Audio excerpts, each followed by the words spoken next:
அடுத்த 2 அல்லது 3 வாரங்களில் புதிய ரேஷன் கார்டுகளின் விநியோகம் தொடங்கப்படும் என அமைச்சர் வெங்கட்ரமணன் தெரிவித்துள்ளார். சென்னை மயிலாப்பூரில் நடைபெற்ற நிகழ்ச்சியில் மேயர் பிரியா பங்கேற்காதது குறித்து பேசிய அவர், தாங்கள் ஒன்றும் செய்ய முடியாது என்றார். போதையில்லா வாழ்க்கை உருவாக்குறது ஒரு ஆரம்ப சூழ்நிலையாக இருக்கும். அதுக்காக வந்துருக்கோம். தேங்க்யூ.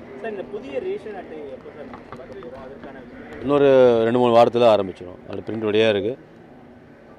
2-3 வீக்ஸில் ஆரம்பிச்சிடும். ஸோ மக்கள் விரும்பி தேர்ந்தெடுத்த ஆட்சி மக்களுக்காக மட்டுமே இருக்கும். அதுக்கான ஆன்சரை மக்கள் கொடுப்பாங்க.